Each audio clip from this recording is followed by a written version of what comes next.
porque no podemos hablar de gestión sin hablar de personas, y para ello nos acompañan hoy 4 directivos con trayectorias muy diferentes, pero todas lógicamente interesantes y además que tienen los 4 en común esa pasión por gestionar personas desde todos los puntos de vista. Os los voy a presentar. Hoy nos acompañan Mónica Pérez Hurtado, ella es cofundadora de Experience Ahead.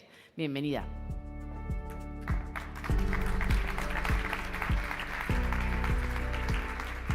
Está también con nosotros Plácido Fajardo, fundador y socio director de Leaderlands. Bienvenido.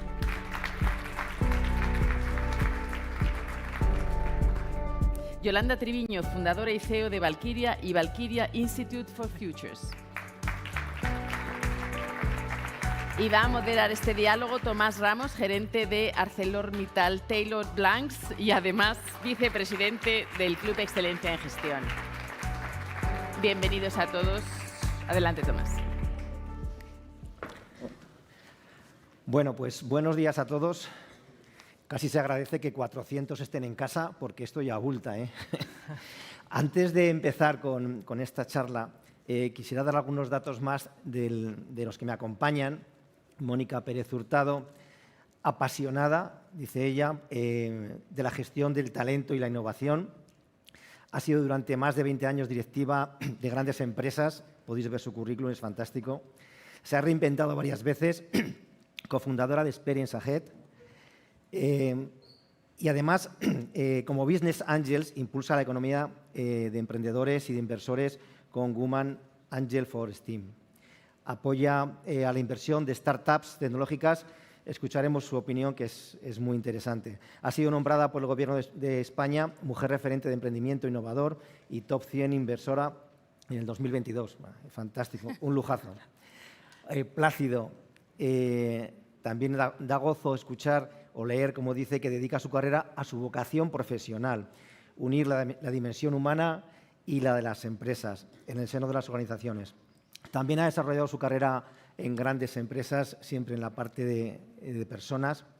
Es patrono de la Fundación Más Humano y Fundipe, coautor de 9 libros, todos ellos sobre liderazgo y management, columnista en Expansión y Confidencial actualmente, en Apuntes de Liderazgo, artículos que os recomiendo, son muy interesantes.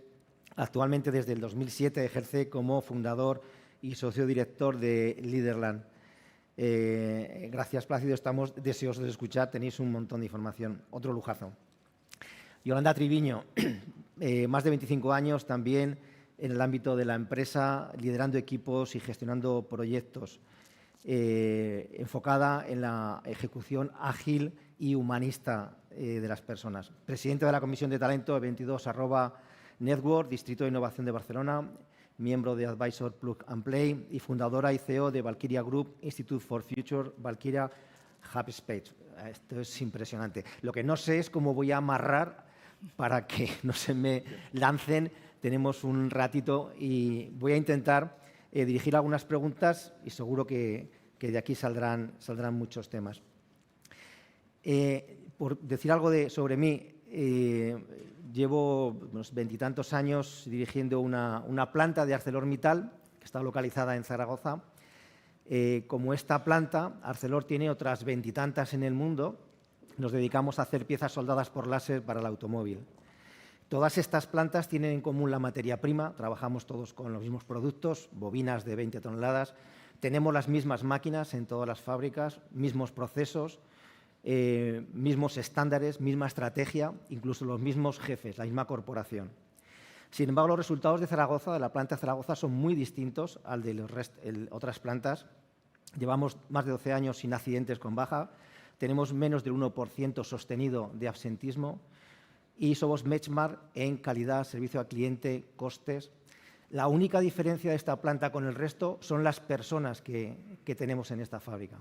Por eso me encanta estar hoy en esta mesa de debate de personas y liderazgo. Y una primera pregunta es, ¿las personas tienen que estar en el centro de las empresas? Lo leemos en todos los sitios. Pero cuando vienen mal dadas, ¿las mantenemos ahí en el centro? A ver quién quiere arrancar. Pues sí, la verdad es que las personas siempre han estado en el centro de las organizaciones, pero ahora mismo, con más razón, se les da voz y voto. Es decir, vemos que ese brain drain, ¿no?, que dicen los americanos, esa fuga de talento, y lo que está pidiendo ese talento es que le escuchemos, esa escucha activa que nos hablaba Vicente. Con lo cual, hay que escuchar a las personas, no solo cumplir un RSC o unas pautas, unas normativas, ¿no?, sino realmente darles esa voz y ese voto que se merecen y esa visión que nos pueden aportar. Porque desde cualquier lugar de la organización, independientemente de la jerarquía, pueden aportar ideas muy valiosas que transformen un producto, una solución, ¿no?, y que nos ayuden a innovar muchísimo. Yo creo que es fundamental que estén las personas siempre en el centro y en épocas de crisis o complejas, ¿no?, de mucho cambio y a una velocidad exponencial que nunca había habido, pues muchísimo más. Y yo pienso en la línea de Yolanda que hay que conocer las motivaciones de esas personas, ¿no? Ahora mismo están coexistiendo en el mercado de trabajo 4 generaciones, casi 5, con motivaciones completamente distintas, y yo creo que a veces las organizaciones no se preocupan por identificar cuáles son esas motivaciones, ¿no?, que es la clave. Entonces, no es lo mismo la generación Z que los baby boomers. Somos un abismo, ¿no?, en todo esto. Entonces, cada uno nos gustan unas cosas y tenemos unas expectativas y un propósito diferente, ¿no? Entonces, yo creo que es esencial alinear o conseguir que el propósito de cada persona esté alineado con el de la compañía, pero luego hay grandes diferencias en cuanto a cómo hacerlo que las compañías deben investigar, y yo creo que es el quid de la cuestión, ¿no?, para que todo funcione bien, ¿no? Y además hay una diferencia sustancial, yo lo llevo viendo en los últimos años con respecto a lo que pasaba hace, no sé, 20, 25. Y es el humanismo en las organizaciones. Antes uno tenía la suerte de tener un jefe humanista o humano, y afortunadamente te ha tocado en tu empresa estar dentro de un equipo en donde tu jefe es humano, te escucha, te respeta, te apoya, te reconoce, se preocupa por tu desarrollo. Hemos tenido esa suerte, en algunos casos ha habido más suerte en el reparto de jefes y en otros menos suerte, como antes decía Vicente. Esto era casi ya una cuestión accidental, a ver cómo te va la feria, ¿no? Ahora lo que está pasando en los últimos años es que esto está pasando a tener una dimensión estructural, estratégica, como una necesidad imperiosa. Y esto se ha visto después de la pandemia realmente, cuando nos hemos sentido vulnerables, cuando nos hemos sentido humanos, que estamos aquí de paso, y además ha cambiado el orden de prioridades y de motivaciones de las personas. Y esto en el fondo pues lo que hace es poner la batalla por el talento todavía más cruda, porque las motivaciones son las que hacen que las personas se muevan, ¿no? Motivarse viene de moverse, justamente de mover, y de lo que se trata aquí es de que la gente se mueva, se movilice, ¿no? Y se moviliza por su voluntad. Así es que ahora se gestiona de otra forma y estamos viendo un interés creciente en ello, y afortunadamente pues que dure, ¿no? Eso, ojalá. Estoy leyendo un libro que me ha regalado mi amigo José Antonio Calvo, que está por aquí, de Xavier Masset, sobre el management humanista, y habla de que management viene a hablar de resultados en la empresa, que hay que dar resultados, y management humanista de que hay que dar resultados.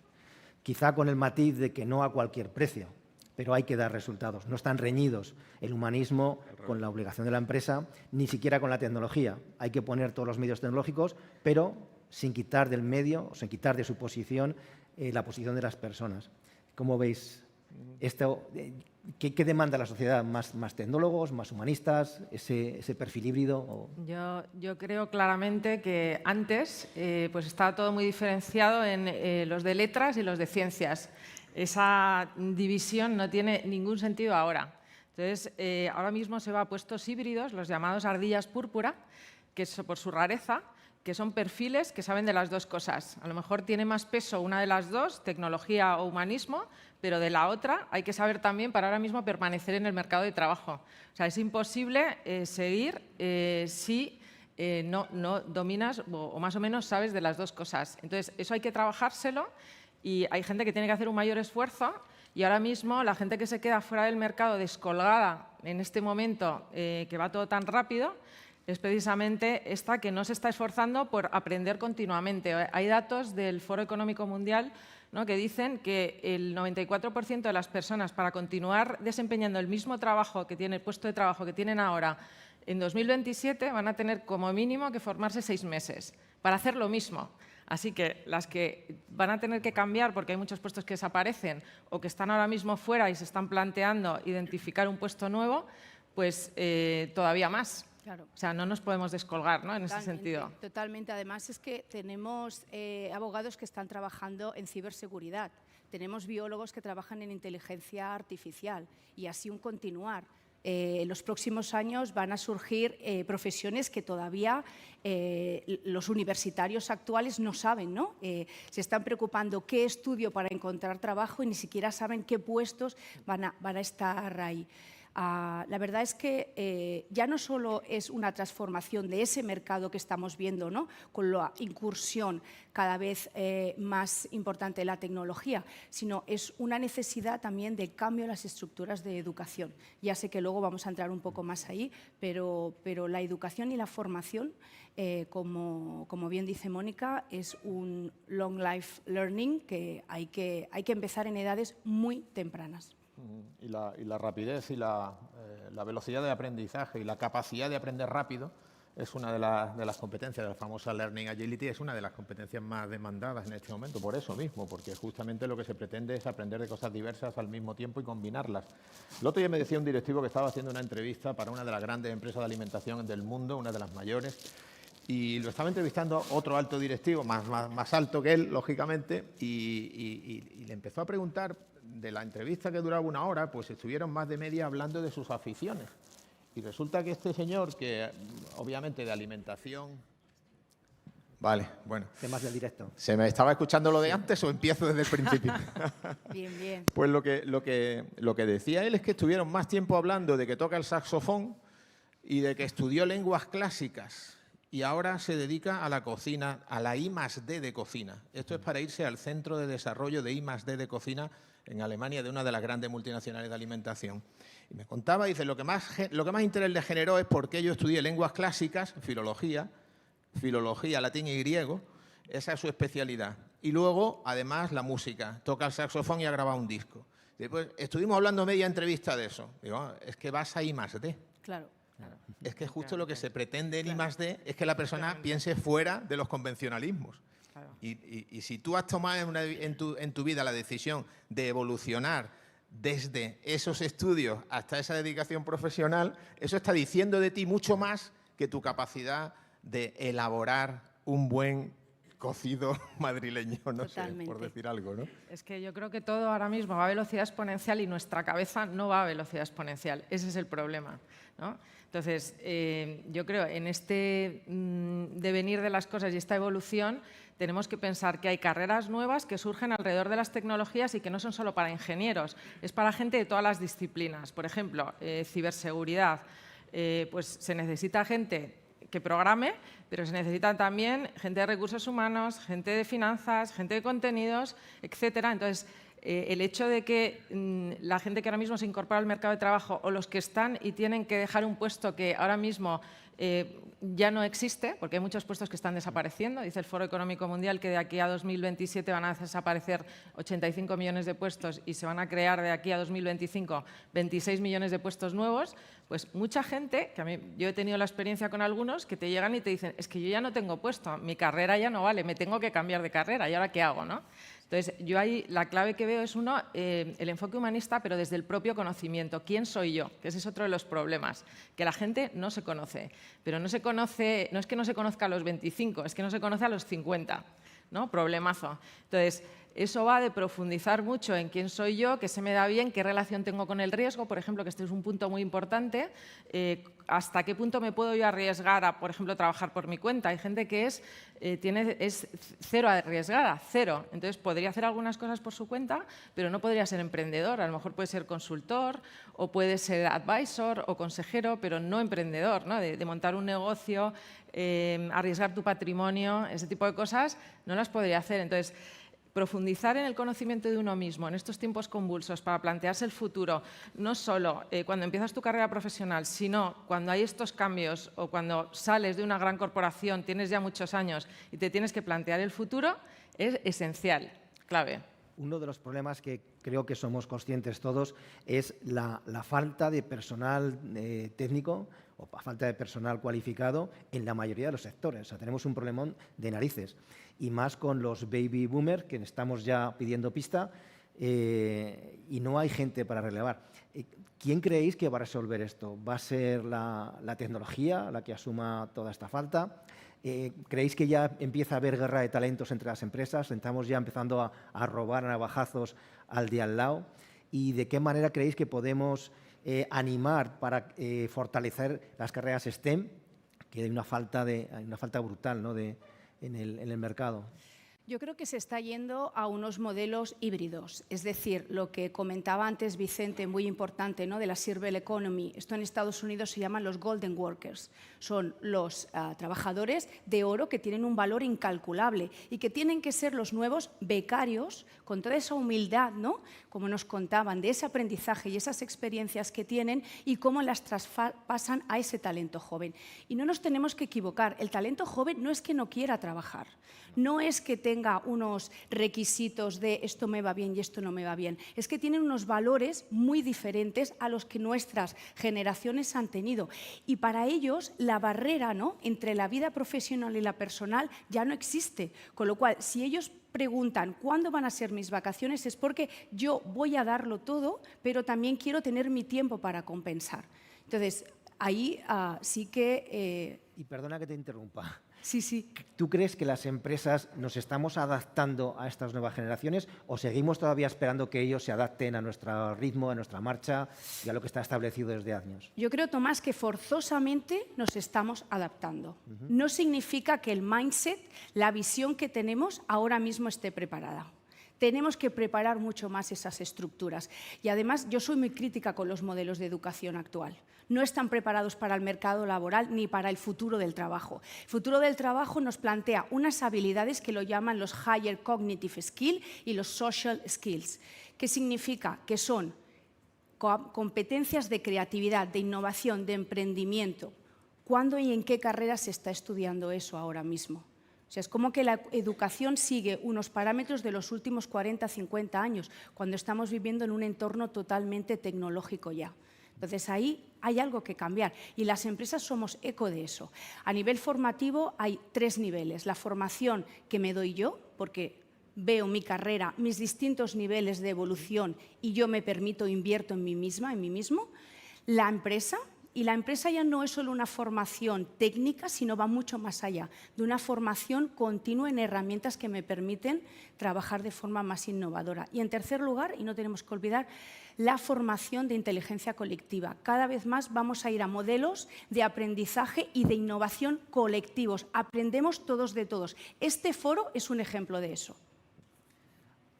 Si querías, Plácido, apuntar alguna cosa. Bueno, yo quería comentar algo sobre lo anterior que decías tú, Mónica, porque el autoconocimiento es la base de la mejora y del desarrollo. El autoconocimiento es un proceso largo, tan largo que hay gente que termina muriendo sin conocerse del todo. Por eso cualquier inversión de tiempo que hagamos a autoconocernos siempre será bien invertida. Por eso nosotros le dedicamos una parte de nuestros procesos a la personalidad. Cuando hablamos de capacidades, de talento, de gestión, de medición del talento, y dentro del talento de medición de uno de los talentos principales que hacen que las empresas se muevan, que es el liderazgo, cuando miramos esto, miramos las habilidades, los conocimientos, las experiencias, los resultados, por supuesto los resultados, pero por debajo de todo eso hay algo que todos tenemos y que nos diferencia, que nos da las señas de identidad, que es nuestra personalidad. La personalidad es un constructo psicológico, es la manera de ser, de pensar y de hacer que cada uno de nosotros tiene y que nos diferencia de los demás. Y la personalidad se mide, entre otras cosas, en rasgos. Cuando, dependiendo de los rasgos que una persona tenga, hay una mayor o menor posibilidad de que ejerza una función de liderazgo adecuadamente. Y esto es algo que, bueno, las investigaciones han ido desarrollando con el tiempo. Yo lo voy a decir muy brevemente para no quitar demasiado tiempo, pero hay 6 rasgos de personalidad más predictivos de que la persona va a poder ejercer el liderazgo adecuadamente. El primero es la autoexigencia. ¿Dónde nos ponemos el listón? Esto es algo que se nota desde muy tierna infancia. La gente que quiere más, que se pone el listón más alto cada vez, ¿no? La autoexigencia. El segundo es la capacidad de adaptación. Es cómo encajamos lo que la vida nos va trayendo, con qué nivel de estrés, de ansiedad, con qué calma nos manejamos ante situaciones que nos sacan a otros de las casillas, ¿no? El tercero es la curiosidad. Es la necesidad de ir más allá, esa vocación por aprender, por lo nuevo, por lo desconocido, por lo cambiante. La motivación expansiva, que decía José Antonio Marina, por ejemplo, ¿no? Y luego abajo hay otras 3. Las 3 primeras cambian muy poco a lo largo de la vida. Lo tenemos desde fábrica y con ellas seguimos toda la vida. Y abajo hay otras 3 que son la orientación al riesgo. Me he acordado antes, al hablar tú de los riesgos, de los retos. Hay gente que tiene la valentía de afrontar los retos con torería, perdonadme la expresión taurina, que no es muy políticamente correcta probablemente ahora, pero gente que le gustan los desafíos y se va hacia ellos, ¿no? El siguiente es la tolerancia a la incertidumbre, a la ambigüedad. Lo que hemos visto durante la pandemia, por ejemplo, hay gente que se desestabiliza con la incertidumbre, que no tolera tener una situación de indefinición permanentemente. Esto le angustia y le resta productividad, le resta eficacia. Y la última es la competitividad, que es las ganas de ganar. Es cuando pasa al exceso, pues la persona que sale de casa conduciendo ya con el intermitente puesto a la izquierda por si tiene que adelantar. Es algo que llevamos, unas personas llevan más dentro que otras. Bueno, estas 6 cosas en el nivel óptimo, hay 4 niveles, en el nivel óptimo, dicen los expertos, y nosotros intentamos de confirmarlo en nuestros candidatos y en nuestros procesos, pues justamente que esas 6 cosas están suficientemente presentes, y eso dice que la personalidad te va a ayudar a ejercer el liderazgo. La personalidad no es lo que te va a facilitar exclusivamente el liderazgo. Hay que tener capacidades de otro tipo, habilidades, conocimientos, experiencia, hay que saber aprender. Pero la personalidad está ahí debajo, que a veces nos traiciona y a veces nos ayuda. A veces nos ayuda a hacer ciertas cosas y a veces es una rémora. Entonces, el tener conciencia de que esa personalidad nos puede estar condicionando nuestro comportamiento, pues es una primera cosa para poder mejorar y cambiar. Perdón que me he extendido un poco. Muy bien, no os voy a cortar. Aportáis tantas cosas que es imposible cortaros. Dicen algunos médicos que la persona que va a vivir 140 años ya ha nacido, que seguramente no seremos ninguno de los canosos que estamos aquí. Mónica, la esperanza de vida ya es alta. No sé cuánto, pero bastante, cerca de los 100. ¿Qué hacemos desde que nos marchemos a nuestra casa? A ver, hablan de, o sea, la vida de 100 años, eso ya está ahí, ¿no? Entonces, el tema que ha surgido es que el sistema está preparado para jubilarse a los 65 y morirse a los 70. Pero ¿qué ocurre ahora? Que la gente está viviendo mucho más, ¿no? Entonces, las compañías no están preparadas para que los seniors, ¿no?, a partir de determinada edad, sigan trabajando ahí. Yo no veo nadie de 70 en ninguna compañía, de momento, ¿no? Entonces, ¿y qué nos ocurre? Que, por un lado, necesitamos trabajar porque, no sé, hay gente que a lo mejor tiene una indemnización, un colchón enorme, pero antes con ese colchón tenías que vivir 10 años y ahora tienes que vivir 30 y tantos, ¿no? Con lo cual, pues hay que plantearse diferentes alternativas que hacer durante ese tiempo.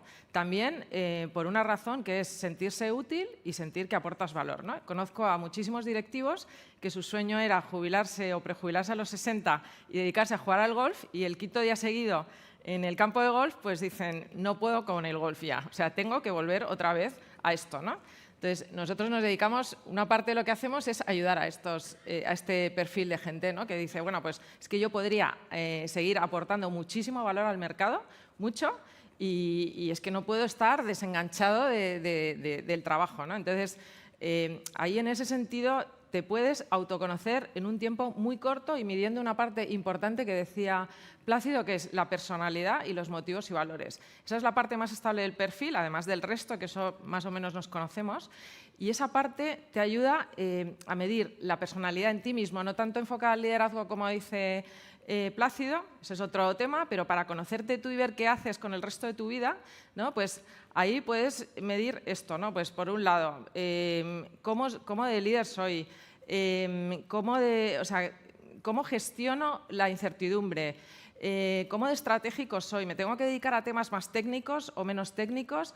¿Me gusta seguir aprendiendo? ¿Qué forma de aprendizaje tengo? Etcétera, ¿no? Esa es una parte. Y otra parte es qué cosas se me da bien hacer. ¿Dónde podría estar? ¿En qué roles? Podría estar en un ecosistema, por ejemplo, que a mí me encanta y yo creo que es una fuente de oportunidades, pero lo van a hablar en la mesa siguiente, el ecosistema emprendedor-inversor, que ahí hay muchísimas oportunidades para los seniors, muchísimas. Pues podría ser advisor en ese ecosistema, podría integrarme dentro de una startup y aportar de alguna manera valor, podría ser advisor en cualquier otra compañía, consejero, consultor, especializarme a lo mejor en una tecnología exponencial y a partir de ese momento pues asesorar a otros. O sea, hay muchísimas oportunidades que uno, en ese caso, ya cuando acaba la vida corporativa, que esperemos que en los próximos tiempos se amplíe el tiempo de la vida corporativa, esperemos, pero hay muchísimas oportunidades alrededor de esto. Bueno, y no me extiendo más que... Sí. Oye, perdón un segundo, está interesante lo que decís, pero me han pedido, ahora que se han dicho que soy periodista, que tengo que hacer una pregunta que quieren que sí os salga. No me acordaba, ¿vale? Y es no me una acordaba. patata caliente. ¿Vale? Así que Yolanda, Mónica, Plácido, a ver, ¿qué buscan los futuros trabajadores? Y aquí va la patata caliente. ¿Más salario? ¿Más impacto en la sociedad? ¿Trabajar en empresas que tengan impacto en la sociedad? ¿O que tengan un propósito social? Ahí os lo dejo. Perdón. Venga, vamos a darle respuesta. Yo diría, Dani, que buscan un poco todo, sobre todo buscan ser felices y ser felices con ese concepto global de felicidad, pero felices en su día a día también, ¿no? Que se sientan, como hemos estado hablando, alineados con su propósito y con la organización para la que trabajan. Y si trabajan para ellos mismos, ¿no? La gig economy, la economía del autónomo, que impacten, sea a su cliente, a su proveedor, o sea, buscan eso, ¿no? O sea, ese entorno en el que su vida y su trabajo vaya muy, bueno, muy en línea, ¿no? Muy de la mano. Yo creo que estas generaciones cada vez más necesitan que haya propósito, o sea, necesitan impactar, necesitan hacer cosas que dejen legado, que dejen huella, y yo creo que eso sí que está muy interiorizado en esta generación, mucho más que en otras anteriores, ¿no? Entonces, yo creo que todo lo que hacen, y se cambian de un trabajo a otro también, bueno, pues a lo mejor por 200 euros se cambian, pero porque es normal, ¿no? Cubrir los requisitos mínimos, pero yo creo que sobre todo buscan un propósito y les da igual pues el estatus que tengan, cómo estén, pero si hacen cosas que van a aportar valor a los demás, que van a tener impacto en la sociedad y todo esto. O sea, es claramente esta la generación del propósito. Luego pagan la hipoteca también, obviamente. Es un pequeño detalle Pequeño detalle, sí. Casi todos necesitan. Pero es verdad, elevar el listón del fin trascendente, eso es algo que no veíamos tanto y ahora ves a chavales que te hablan de la sostenibilidad, te hablan de la energía renovable, candidatos que estamos viendo y te cuentan por qué ellos quieren estar en esa empresa y te dicen unas cosas que, wow, ¿no? Admirables, sí. La verdad. Yo solo añado, perdón, Tomás, que mi hija con 10 años me revisa la basura. Si he clasificado bien la basura. Claro. Y si no me dice, mamá, cuidado con los mares. O sea que ahí lo es verdad, nos han puesto un reloj muy gordo, no sé para qué, supongo que para que hagamos algún caso. Tengo dos preguntas que no quiero pasarlas por alto y que me digáis algo. Para casar con lo que decía antes Mónica, que nos contaras algo del long life learning, las 3 Ls, y que nos hables algo de la cultura de las empresas y hay que ir adaptándola y sobre todo del liderazgo. El líder nace, se hace, como queráis. Adelante. Bueno, el líder nace y se hace las dos cosas. Hay una parte que viene de fábrica y hay una parte que es aprendida por la experiencia y por la adquisición de conocimientos. Pero sobre todo por la observación. La mayor fuente de aprendizaje que tenemos los seres humanos es la observación. Por eso es tan importante tener buenos jefes, porque aprendemos de ellos. ¿Y cómo aprendemos? Observando, abriendo bien los ojos y tomando nota de aquello que merece la pena ser seguido, por imitación. El liderazgo que genera mimetismo. Tendemos a imitar lo que hacen los demás cuando es positivo. Yo quería decir una cosa antes de que se me vaya un poquito más de tiempo. Una cosa muy importante en las empresas para todos vosotros. La diversidad cognitiva no está siendo suficientemente considerada. Hablamos de la diversidad y la inclusión en género, en raza, en cultura, en muchas cosas, en ideologías. Pero la diversidad que nos importa es la cognitiva. El cerebro humano es más eficaz cuando es joven para unas cosas y más eficaz cuando es menos joven para otras. Y eso es una combinación necesaria. Primero podemos tener una mayor rapidez de aprendizaje, una mayor rapidez, agilidad mental, y luego tenemos otro tipo de capacidades que son igualmente necesarias. La toma de decisiones que hablaba antes Vicente, por ejemplo, ¿no? La prudencia, la ponderación, el buen criterio que se tiene cuando ya uno tiene una experiencia mayor. El edadismo es una torpeza, cuando menos para las organizaciones. Y quería decirlo porque me parecía que merecía la pena. Totalmente. Pues, Tomás, vivimos en la era del talento, ¿no? Del aprendizaje continuo. Y la suerte que tenemos es que, además de la cantidad, ¿no? El acceso que tenemos al conocimiento actualmente, es que podemos decidir qué y cómo, ¿no? Aprendemos ese conocimiento. Steve Cadigan, la persona que convirtió LinkedIn de 300 trabajadores a 4.500 en 2 años, nos dice que como mínimo vamos a vivir 5 etapas de reinvención total. Reinvención. Es decir, soy médico y paso a ser, pues eso, cibernauta y absolutamente reinvenciones totales. Y la suerte que tenemos es que vamos a decidir nosotros cómo, qué y cuándo, porque la longevidad que hablaba Mónica es así. Vivimos en etapas diferentes de nuestra vida y no necesitamos aprendizajes, conexiones con nosotros mismos, esa parte de conciencia, de transformación propia. O sea que yo creo que el Long Life Learning tiene que ir unido a un Long Life Education, porque la educación también se tiene que adaptar a ese Long Life Learning que todavía no lo está. Pero creo que es, bueno, un universo espectacular que tenemos para nosotros y las generaciones venideras. Yo, si me permites, un mensaje final, es simplemente que la educación es la clave de todo y que la respuesta a la guerra por el talento la vamos a obtener de la educación, o sea, de que haya más flexibilidad, que la gente se forme más rápido en temas tecnológicos, que son perfiles que se están demandando muchísimo, y eso pues ahora mismo es poco ágil, ¿no? Y poco flexible. Bueno, nos hemos quedado sin tiempo, como era de esperar. Yo había pedido 4 horas a Susana, pero no ha habido manera de convencerla. Había material para las 4 horas. Muchas gracias por vuestra generosidad, por estar aquí y por haber compartido este rato con todos. Gracias. Venga.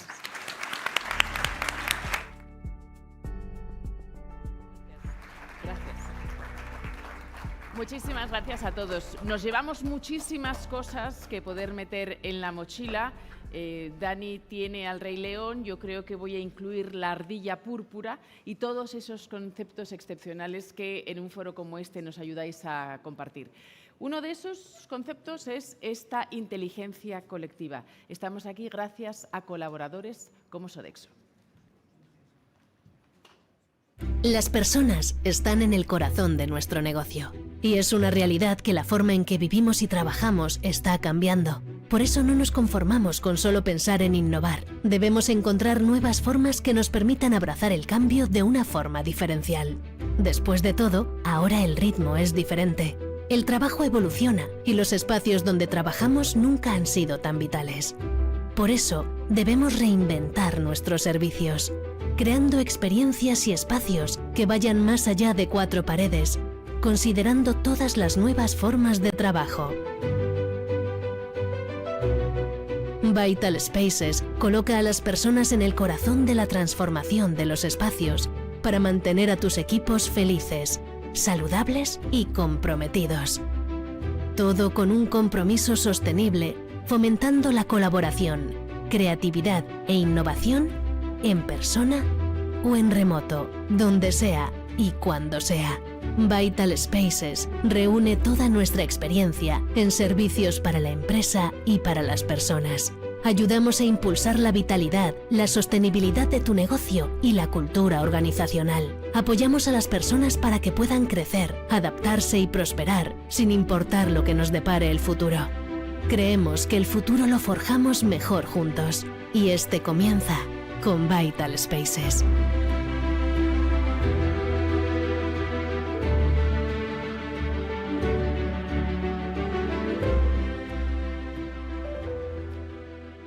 Y es Sodexo quien nos va a invitar a tomar un café. Llegó el momento de la primera pausa, el café se servirá en la planta de abajo y os esperamos aquí de vuelta a las 12:10. Hasta ahora.